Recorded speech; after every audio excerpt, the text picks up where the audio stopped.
ધ્રાંગધ્રા મુસ્લિમ સમાજ દ્વારા તેજસ્વી વિદ્યાર્થીનીઓનું સન્માન કરવામાં આવ્યું। ધ્રાંગધ્રા મુસ્લિમ સમાજ દ્વારા શિક્ષણ ક્ષેત્રે વિશિષ્ટ ઉપલબ્ધિઓ પ્રાપ્ત કરનાર સમાજના વિદ્યાર્થીઓનું સન્માન કર્યું હતું।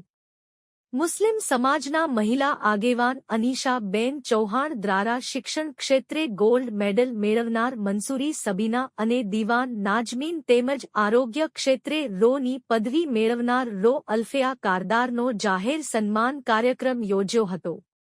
ઉલ્લેખનીય છે કે એક શિક્ષિત વ્યક્તિ માત્ર પોતાનું જીવન જ નથી સુધારતી, પરંતુ સમગ્ર સમાજ અને રાષ્ટ્ર માટે યોગદાન આપી શકે છે। શિક્ષણ એ ગરીબી, બેફામપણું અને અજ્ઞાનના અંધકારને દૂર કરવાનું મહત્વપૂર્ણ શસ્ત્ર છે। કહેવાય છે ને કે જે ભણશે તે સિંહ ગર્જના કરશે, ત્યારે શિક્ષણનો નાદ ઘર ઘર સુધી પહોંચાડવા મુસ્લિમ સમાજના આગેવાનો હુસેનભાઈ મંડલી, ઇદ્રીશભાઈ બેલીમ, મહેબૂબભાઈ જુણેજા, વસીમભાઈ, નવાજભાઈ તેમજ અનીશાબેન ચૌહાણ પોતાના સમાજના વિદ્યાર્થીઓ વધુ શિક્ષિત બને તે માટે કાર્યરત બન્યા છે।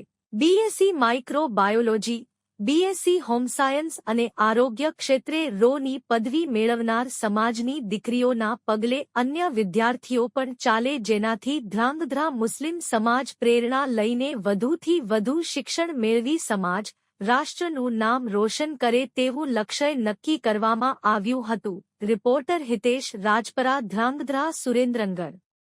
નામ ડૉક્ટર અલ્ફિયા કારદાર છે। હું ડેન્ટિસ્ટ છું। આજે સૌપ્રથમ તો હું મુસ્લિમ સમાજનો આભાર માનીશ કે આજે એમનો જે મુસ્લિમ સમાજની દીકરીઓ અને દીકરાઓ છે એમનો સન્માન સમારંભ રાખ્યો હતો, તો એમનો ખૂબ ખૂબ આભાર। અને આ સન્માન થકી મુસ્લિમ સમાજના દીકરાઓ દીકરીઓને એટલી તો પ્રેરણા મળશે કે ના, ભણવું જોઈએ। અને હું બી એ જ પ્રેરણા આપીશ કે ના, ભણવું જરૂરી છે જીવનમાં। તમે ગમે તે વ્યવસાય કરો કે નોકરી કરો, ધંધો કરો, બધે ભણવાનું તો કામમાં આવવાનું જ છે। એટલે હું એટલું જ કહીશ કે ભણો અને આગળ વધો। ફકીર નાઝમીના હારુનસા દીવાન છે।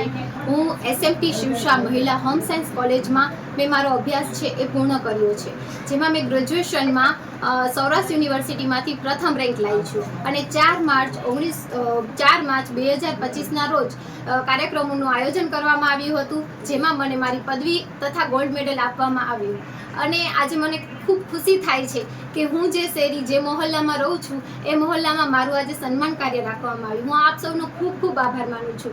અને મારા માટે જેટલા જ ગૌરવની વાત છે એના કરતાં વધારે પણ મારા સમાજ અને મારા માતા પિતા આજે મારા કરતાં વધારે ખુશ થતા હશે।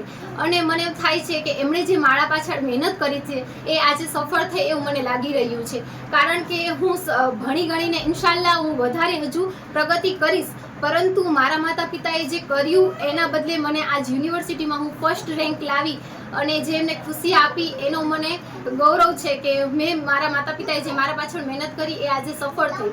હું મારી કોલેજમાં 25 વર્ષ પછી મારી કોલેજમાં મેડલ લાવી છું। 25 વર્ષ પછી બીએસસીમાં અમારી કોલેજની છોકરીઓનો નંબર આવ્યો, એટલે અમારા કોલેજમાં પણ એટલા બધા ખુશ થઈ ગયા હતા। અને હું અમારા સમાજ માટે પણ કહેવા માંગુ છું કે અમારા સમાજની ઘણી બધી મહિલાઓ દ્વારા એવી સોચ રાખવામાં આવે છે કે ભણ્યા તો